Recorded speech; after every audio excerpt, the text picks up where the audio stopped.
नमस्कार सभी को। मेरे चैनल में आप सभी का हार्दिक स्वागत है। आज मैं उपस्थित हूँ मधु काकड़िया का लिखा उपन्यास सूखते चिनार का पहला भाग लेकर। तो आइए कथानक प्रारंभ करते हैं। मेरी जिंदगी भारत के राष्ट्रपति के नाम समर्पित रहेगी। मैं भारत और भारत के संविधान के प्रति समर्पित रहूँगा। उसी के लिए जीऊँगा, उसी के लिए मरूँगा कि मैं अपना हित सबसे अंत में सोचूंगा। हाँ, यही शपथ थी जो उसने देहरादून में इंडियन मिलिट्री एकेडमी के पासिंग आउट परेड के अंत में दोस्तों के बीच टोपियां उछालने के बाद ली थी। कितनी पवित्रता के साथ किया था उसने फौजी जीवन का वर्ण। Soldier, I am born soldier, I shall die, यही था उन दिनों का उसका नारा, जिसे वह जब तब हवा में उछाल दिया करता था, खुद को भीतरी ताकत देने के लिए। अपने में डूबे, अपने दुख सुख, यादों, स्वप्नों, सम्मानों, अपमानों और खालीपन की अनंत गहराई में डूबे वे खोल रहे हैं अपने अतीत को किसी जादू की तरह, जो आज उन्हें लग रहा है किसी लोक कथा की तरह रोमांचक, अविश्वसनीय और अद्भुत। ओठों पर हंसी किसी नन्ही चिड़िया की तरह फुदकने लगती है। और ये अद्भुत समय जब पापा के पास काम ही काम था और उसके पास समय ही समय, सपने ही सपने, भरोसा ही भरोसा, खुद पर, दुनिया पर। उफ, किस तरह पूरे घर को उसने डरा और रुला दिया था इंडियन आर्मी में दाखिला लेकर। वजह सपनों से खेलने के बेदिन और एक विज्ञापन, सिर्फ एक विज्ञापन, और देखते ही देखते सब कुछ पलट गया। ये विज्ञापन जिसे टाइम्स ऑफ इंडिया के मुख्य पृष्ठ पर एक चमकती सुबह अपने दमकते हौसलों के साथ पढ़ा था। उन्होंने नेशन नीड्स यू, राष्ट्र को आपकी आवश्यकता है, और इसके साथ ही देश के युवाओं से आर्मी ज्वाइन करने की भावुक सी अपील की गई। विज्ञापन में छपे दो बंदूकधारी कड़क फौजी अपील को पढ़ रोमांचित हो गए थे। आर्मी उनके लिए एक आदर्श हीरो बन गई थी जिसे उनकी ज़रूरत थी। नेशन नीड्स यू, देश को उनकी ज़रूरत है, जैसे हर कोने में उड़ रही थी यह आवाज़। 18 वर्ष की भावुक स्वप्निल उम्र और टाइम्स ऑफ इंडिया का वह जादुई विज्ञापन, उन्हें लगा जिस चीज़ की तलाश थी उन्हें वह मिल गई। एक रहस्यमयी दुनिया बुला रही है उन्हें, आओ आओ मेरे पास आओ। कितना सर्वशक्तिमान था वह क्षण। उसके जादू की हत्या पूरा परिवार भी मिलकर नहीं कर पाया। नहीं, अब उसे इंजीनियरिंग कॉलेज में दाखिला नहीं लेना है, उसे फौजी बनना है। जाने कितने जॉइंट एंट्रेंस एग्ज़ाम दे चुका वह, परिणाम बस आने ही वाले थे। अच्छा हुआ कि उसने ये विज्ञापन पढ़ लिया। व्यापारी पिता चाहते थे वह किसी अच्छे कॉलेज से डिग्री हासिल कर खुद की फैक्ट्री खोले या शाम का कॉलेज ज्वाइन कर अच्छे खासे चलते व्यापार में बढ़ोतरी करे। पर उसके सपने थोड़े अलग थे। पिता के साथ दुकान पर बैठे बैठे पीतल तौल कर वह अपनी ज़िंदगी नकारा नहीं करना चाहता था। वह चाहता था कोई होली क्रांति, कोई मिशन, कोई स्वप्न, कोई उद्देश्य। जीने के लिए, ज़िंदगी को सजाने के लिए उसे चाहिए था कुछ और, जो उसके पिता और चाचा के जीवन से हट कर हो। क्योंकि जब जब वह पिता को दुकान पर बैठे पीतल के बर्तन तौलते देखता तो उसे लगता उसकी दुनिया में कोई भारी कमी है।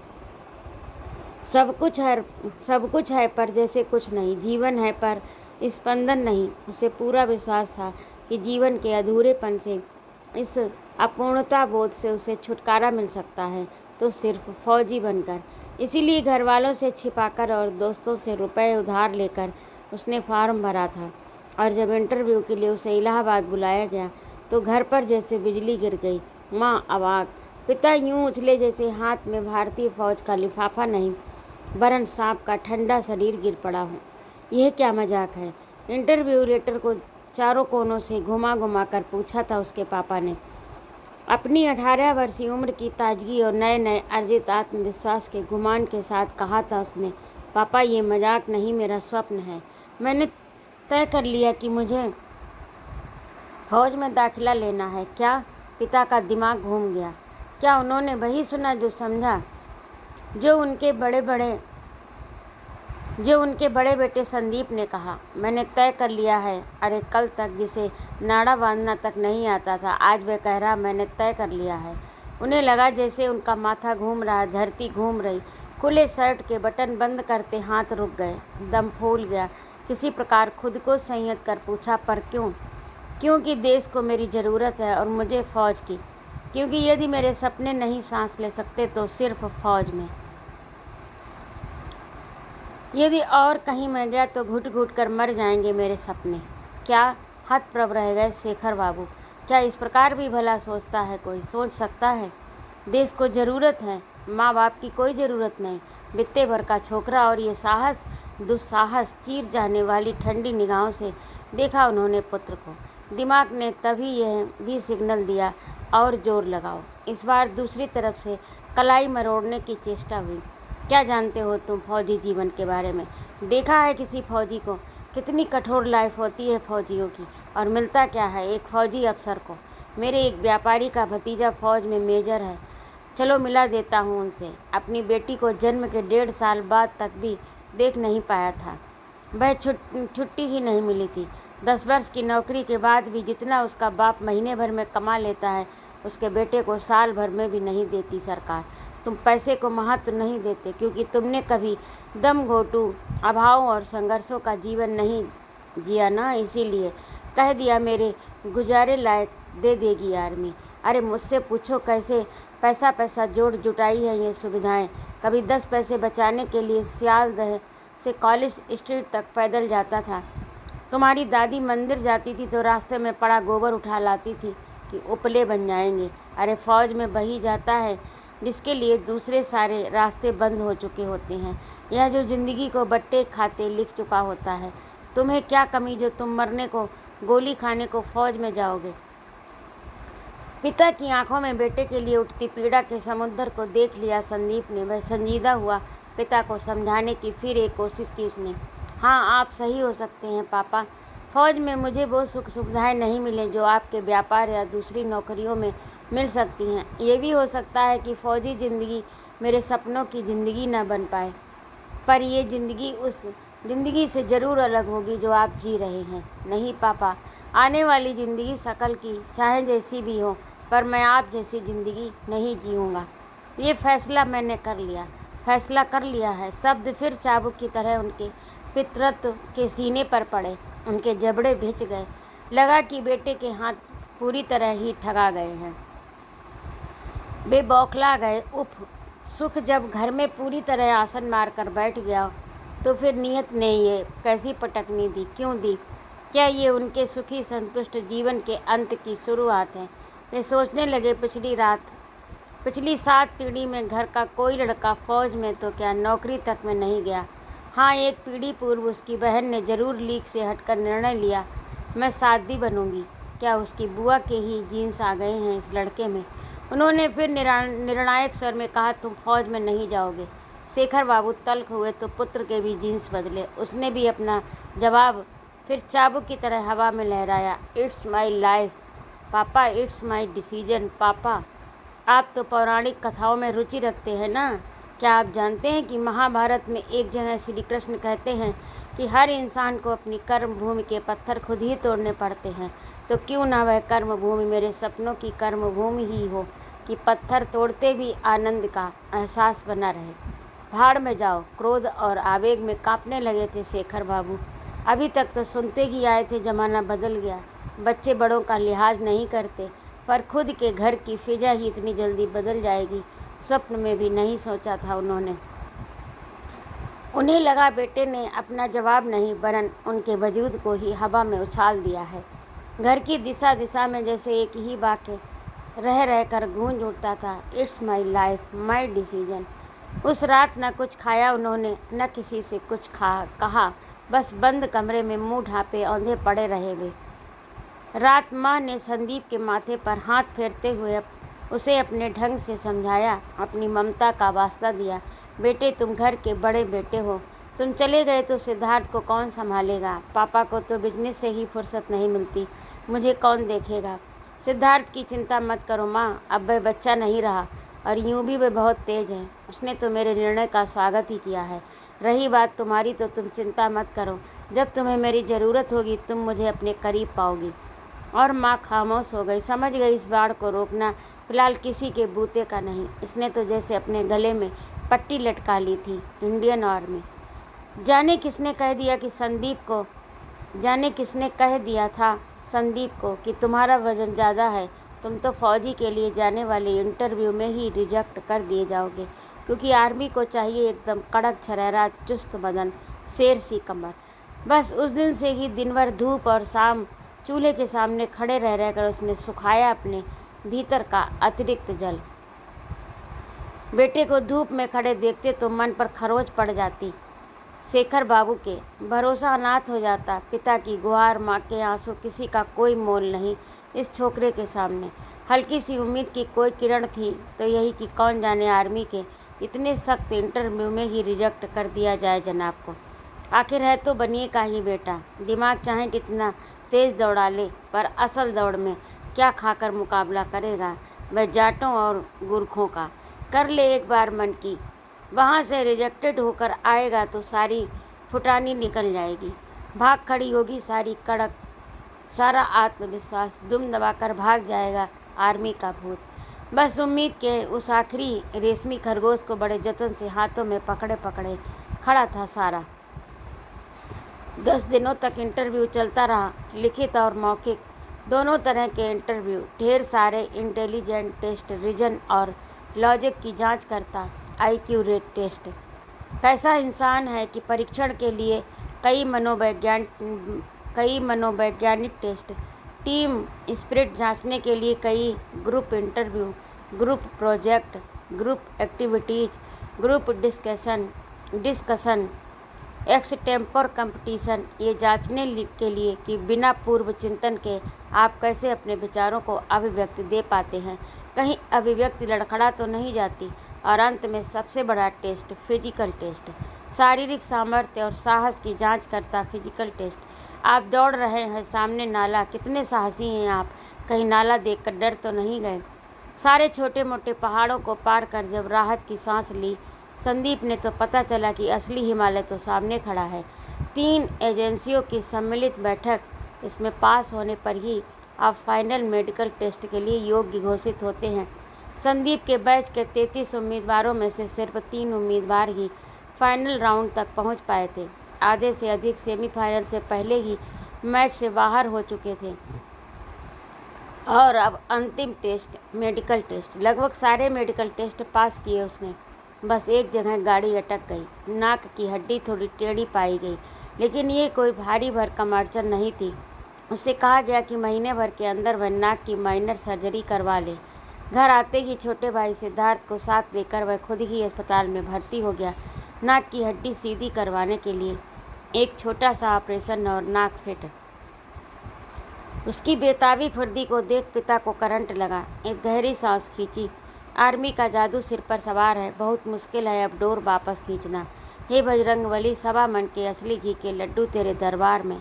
बेटे को नियुक्ति पत्र ना मिले, और एक शाम उसे मिल गया नियुक्ति पत्र। पूरे घर ने जैसे भूकंप का झटका दोबारा झेला। लगा जैसे नियुक्ति पत्र नहीं, घर की मौत का घोषणा पत्र हो।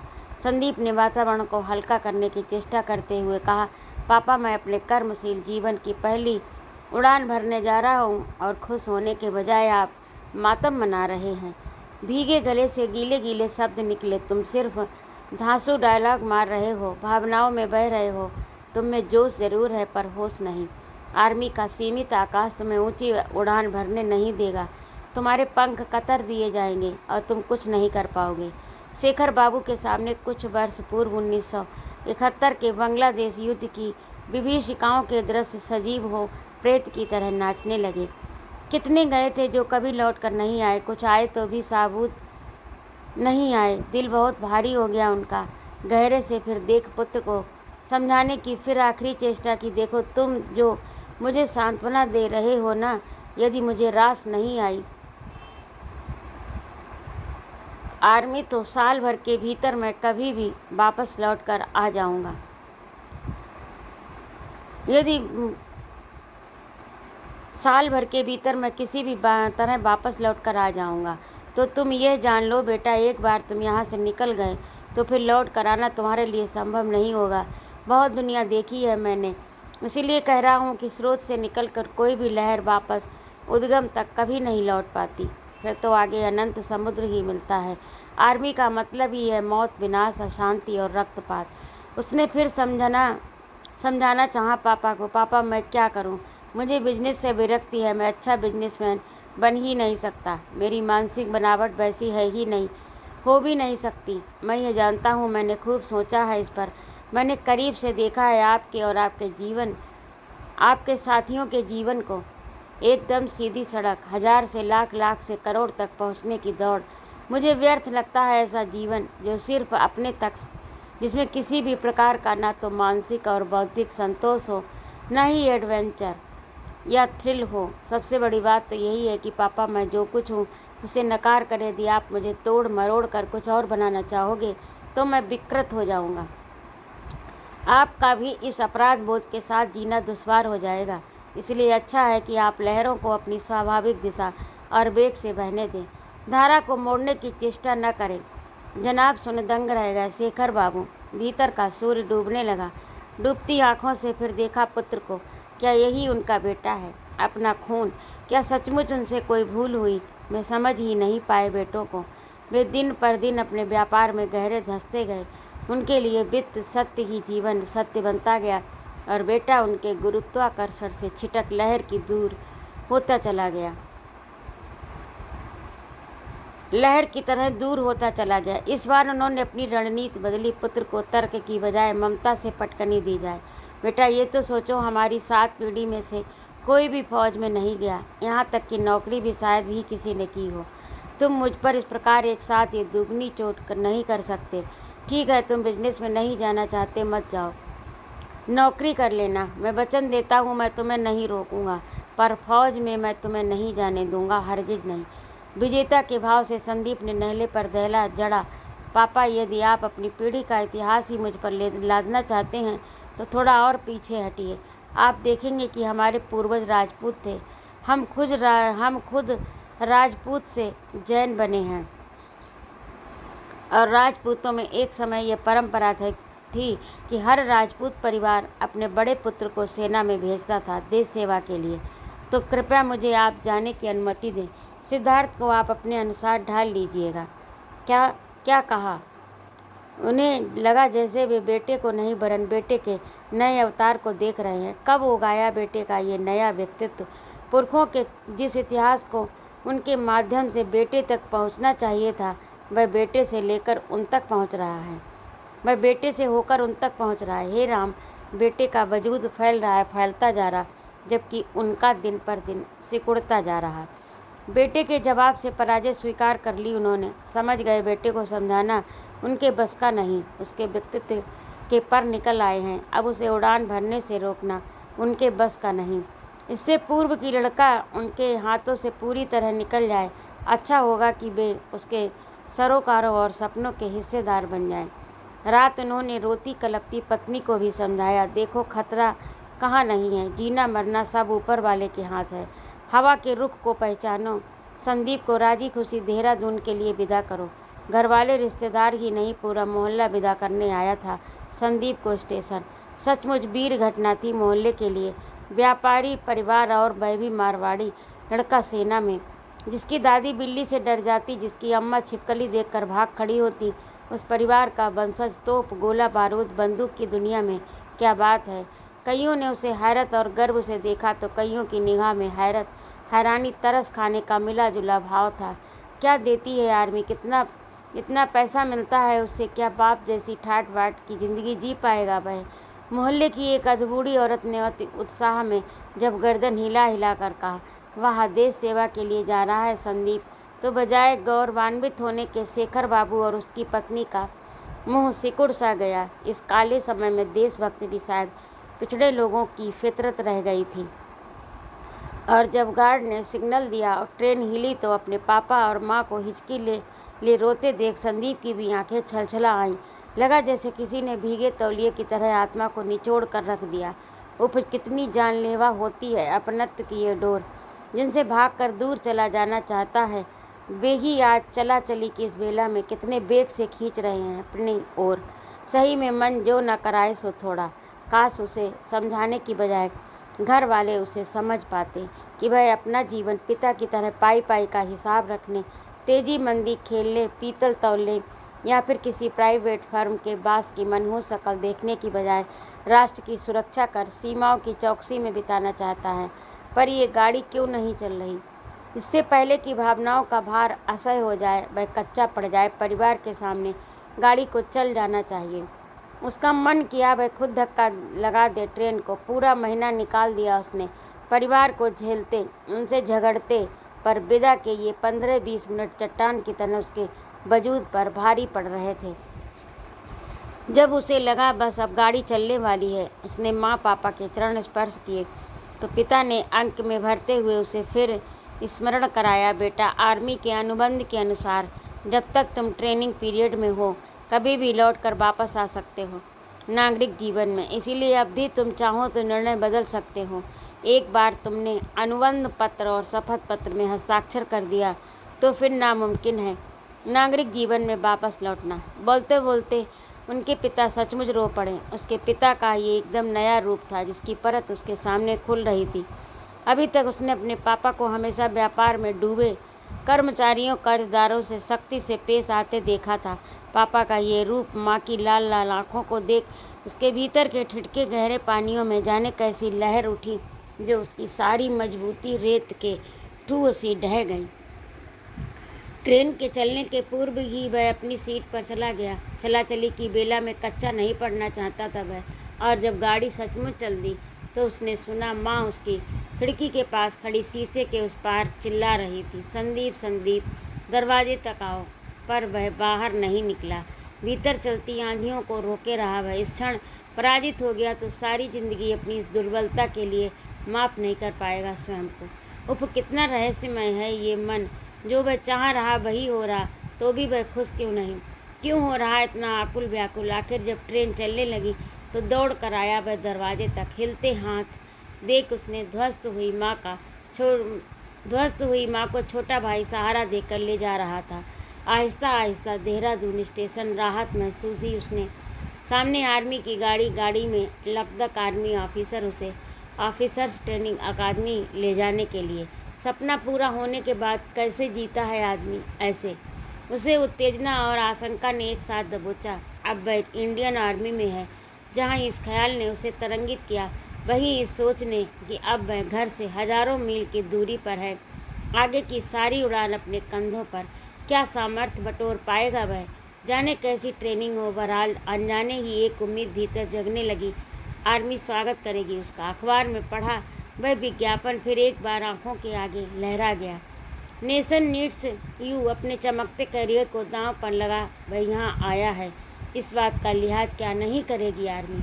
आर्मी की बड़ी सी जीप के पास खड़ा रहा वह जाने किस उम्मीद में कि अचानक उसने एक रूखी और कड़कती आवाज़, सामान उठा क्या? उसी से कहा गया। भीतर कुछ दरका। उत्साह अचानक हाथ से छूटे गिलास की तरह चूर चूर हो गया। फौजी जीवन की सनसनी परे हट गई। धुकधुकी शुरू हो गई। उसने तो उम्मीद की थी कि कुली आएगा, उसका सामान उठाएगा। वह राजा बाबू की तरह दोनों हाथ पैंट की जेब में डाले मुस्कुराते हुए हौले हौले चलेगा। उफ, मैं तो भूल ही गया कि वह आर्मी है, कठोर जीवन शैली वाली। पहले आगाज से ही नहीं संभल पाया वह कि तभी एक और कर्कश आवाज़ कानों में टकराई, यू बास्टर्ड कम हियर। उससे सिर्फ 6 महीने सीनियर अफसर का ये रवैया संभला कि तभी उस ऑफिसर ने उसके बेल्ट की लूप में उंगली डालकर उसे गर्दन से धर दबोचा। उसकी आंखें भर आईं। क्या दुनिया में ऑक्सीजन की कमी हो गई? उसका दम घुटने लगा। उस एक शब्द बास्टर्ड ने उसे उसके ख्वाबों की ज़मीन से दूर पटक अनजाने भविष्य के प्रति उसके कच्चे मन में हल्का सा डर भी पैदा कर दिया। उफ, ये आर्मी है या सांड? मिलते ही लगा सींग मारने। जिस आर्मी के लिए उसने सबको रुलाया, आज पाँव धरते ही उसने उसे ही रुला दिया। कहीं पापा की भविष्यवाणी सही न हो जाए। बाद में मालूम पड़ा उसे ये सब रैगिंग थी। ऑफिसर्स ट्रेनिंग में कदम रखते ही उसे कठोर उसे ही मैन बनाने की प्रक्रिया शुरू हो गई थी। बीते कल की उतरती सीढ़ियाँ, पहाड़ियों, घाटियों, हवाओं और वादियों का शहर देहरादून एक नई दुनिया थी, वह जो परत दर परत खुलती जा रही थी उसके सामने। अपने सारे रहस्यों, उत्तेजनाओं के साथ एक बार फिर इस विश्वास ने उसके भीतर जगह बनाई कि कितनी मेहनत करती है आदमी को आदमी बनाने के लिए। अब समझ में आया उसे कि क्यों इतना कठिन इंटरव्यू होता है आर्मी के ऑफिसर्स कैटेगरी के लिए। यदि कच्ची माटी में गुणवत्ता हो तो फिर चाहे जो भी रूप दे दे उसे आर्मी। ऐसा गढ़ती है आदमी को किसी कुशल कुम्भकार की तरह। फिर जीवन भर के लिए आदमी वह नहीं रह जाता जो वह था। इस दुनिया में घुसने के पूर्व सब कुछ बदल जाता है, उसका देह, मन, आत्मा। बस शिवाजी बटालियन की मैकटीला की कंपनी में था।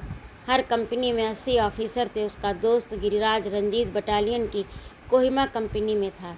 हर कंपनी के पास दो प्लेटून होते हैं। हर एक प्लेटून में 30-40 कैडेट होते हैं। उनके ऊपर एक ग्रुप ऑफिसर होता है, वही ट्रेनिंग देता है। उसके कैप्टन का नाम था AK सिंह, और वही एक नए सत्य से साक्षात्कार हुआ। जैसे कोई भी पानी हो, छोटी छोटी नदियाँ हो, नाले हो, चश्मे हो, तालाब हो, लेकिन सब गंगा में जाकर गंगा हो जाती है। वैसे ही भारत के विभिन्न राज्यों, प्रांतों, मैदानों, पहाड़ों, राजमार्गों, पगडंडियों से जो भी आता है यहाँ आर्मी की गंगा में मिलकर फौजी हो जाता है, और वही बनती है उसकी पहचान। इस फौजी को आर्मी सबसे पहले बनाती है जेंटलमैन। सबसे पहले तुम एक अच्छे इंसान बनो, फिर कुछ और इसी प्रक्रिया के तहत हर फौजी को दिया गया जेंटलमैन कैडेट नंबर। उसका जेंटलमैन कैडेट नंबर था 108। यही थी उसकी नई पहचान। अब ये नाम से ही नहीं, GC नंबर से पहचाना जाता है। और यही था आर्मी का मूल मंत्र कि स्व को विसर्जित कर समूह में डालना। यहाँ सारे जीवन मूल्य सामूहिकता के जीवन मूल्य थे। व्यक्ति से टीम, टीम से कंपनी, कंपनी से बैटालियन, बैटालियन से रेजिमेंट, और रेजिमेंट से राष्ट्र के लिए सोचना। लेकिन सबसे ज़्यादा झुंझलाहट होती है उसे बार बार ड्रेस बदलने में। जैसे उसका वजूद सिमट कर वर्दी में रिड्यूस हो गया हो, जैसे वह मनुष्य नहीं सिर्फ एक वर्दी हो। अपने घर में जितनी ड्रेसें मैं सप्ताह भर में भी नहीं बदलता, उतनी उसे यहाँ एक दिन में बदलनी पड़ जाती। PT के लिए सफ़ेद टी-शर्ट और ड्रिल के लिए अलग ड्रेस तक तो बात फिर भी समझ में आती, लेकिन इंडोर क्लास के लिए अलग ड्रेस, आउटडोर क्लास के लिए अलग चीता ड्रेस, हल्के हरी और पीली पत्तियों वाली ड्रेस। कई बार तो उसे 5 मिनट भी नहीं दिए जाते ड्रेस बदलने के लिए। क्या इसी प्रकार ड्रेसें बदलवा कर उसे फुर्तीला बनाया जाएगा?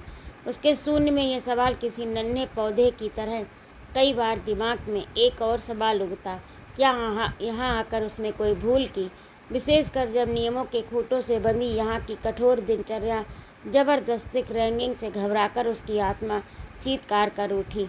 नहीं, ये ज़िंदगी उसकी नहीं हो सकती। ये तो अजगर की तरह निगल लेगी उसकी तरंगों को, उसके सपनों को, उसकी उड़ानों को। ऐसे में घर की यादें, घर का खाना लहरों की तरह उसे उद्वेलित करता, बहा ले जाता। यहाँ उसे 5 बजे उठ जाना पड़ता, कड़क ठंड में भी नहाना पड़ता, फिर निकल जाना पड़ता PT के लिए। घंटे भर चलती PT। इतना ज़्यादा शारीरिक व्यायाम होता कि ठंड में भी वह पसीने से नहा जाता। उसके अंडरवियर तक भीग जाते, भीतर घाव हो जाते। फिर 20 मिनट तक ब्रेक मिलता जिसमें उसे अपनी ड्रेस बदलनी पड़ती। फिर 45 मिनट तक की फिर ड्रिल। उसका आराम तलब, शरीर चीख उठता। तब जाकर मिलता उसे सुबह का नाश्ता, दही, कॉफ़ी, चाय, दूध, अंडे, ऑमलेट, मक्खन, ब्रेड, जितना खा सको। कई बार उसे भरपेट खाने को नहीं दिया जाता। वह खाने बैठता कि सीनियर आ धमकते अपनी कड़क आवाज़ में, उसे आदेश देते 5 मिनट के अंदर खाओ। वह खाना नहीं खाता, निगलता, भकोसता, जितना भकोस पाता 5 मिनट में। कई बार खाने बैठता, देखता थाली से चपातियाँ गायब, खाली दाल पीकर वह चल देता। यहीं आकर उसने जाना कि आर्मी की मशहूर स्क्वायर ऑफ रैंगिंग अंग्रेज़ों के ज़माने से चली आ रही है। ये रैंगिंग स्क्वायर अप मील मतलब भरपेट भोजन। उन्हें खाने पर बुलाया जाता, सजी धजी थालियाँ सामने रख दी जाती।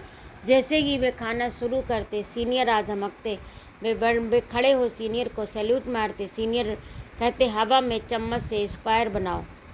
वे हवा में चम्मच से स्क्वायर बनाते। सीनियर कहते, now you had a square meal no more. अब तुम्हारा स्क्वायर मील यानी भरपेट खाना हो गया, अब तुम जा सकते हो। यह उन दिनों का सबसे दुखद दृश्य होता। पूरे दिन भूखा रहना पड़ता। कई बार वह अपने मोजों में चॉकलेट छिपा लेता, जैसे ही मौका मिलता उसे खा लेता। एक रात कड़कती ठंड में उसे आदेश मिला, कपड़े उतार ज़मीन पर लेटो। सिवाय अंडरवियर के उसने सारे कपड़े उतार डाले। आर्मी के दंड खुद बचाए और आर्मी के दंड खुदा बचाए। पीठ पर पत्थर से भरा बोरा लेकर रूटीन दौड़ लगा ही चुका था। वह साइकिल से अपने क्वार्टर की तरफ बढ़ रहा था। उसने ख्याल नहीं किया सीनियर उधर से निकल रहे थे। आर्मी आचार संहिता के अनुसार उसे साइकिल से उतरकर पैदल ही साइकिल के साथ चलना था, पर जबरदस्त थकावट और भूख ने उसे अधमरा कर दिया था। अपने क्वार्टर में लौटा तो खाने की बजाय दंड हाजिर था। साइकिल कंधे पर रखकर दौड़ो। या खुदा, क्या सामंतवाद! 6 महीने सीनियर भी मालिक सर, जिसे खुली छूट रहती है इन नए रंग रूटों को आदमी बनाने की। धीरे धीरे उसे समझ में आ गया, अपने वरिष्ठों की नज़र में वह एक ऐसा गधा है जिसे फौजी बनाने का भूत उन पर सवार है। आर्मी की कठोर दिनचर्या और उस पर रैंकिंग उसका मन जमने से पहले ही उखड़ने लगा था। गनीमत थी तो यही कि इतनी व्यस्तताओं और फौजी हलचलों के बीच कई बार उसे दिल से टूटने उखड़ने का पता भी नहीं चलता। दिन होता, रात होती, समय चौकड़ियाँ भरता भागता रहता। एक शाम थोड़ा समय मिला तो उसे उदासी ने घेर लिया। घर वालों की याद ने विचलित कर दिया। तभी उसे ऑफिस बुलाया गया। वहाँ उसे अपने परम मित्र अभिषेक की एक लंबी चिट्ठी मिली, जिसे देख वह मेढक की तरह उछल पड़ा। अभिषेक भी अपने घर से हजारों मील दूर तमिलनाडु के त्रिची शहर के रीजनल इंजीनियरिंग कॉलेज में था। चिट्ठी इस प्रकार थी। तो अभी आप सुन रहे थे ममता काकरिया का लिखा उपन्यास सूखते चिनार का पहला भाग से अगला भाग लेकर मैं शीघ्र उपस्थित होती हूँ। यदि आपको मेरा कहानी सुनाना अच्छा लगा हो तो कृपया मेरे चैनल को सब्सक्राइब अवश्य करें, लाइक और कमेंट करें तथा अपने मित्रों में शेयर भी करें। सुनने के लिए बहुत बहुत धन्यवाद। जय माँ भारती।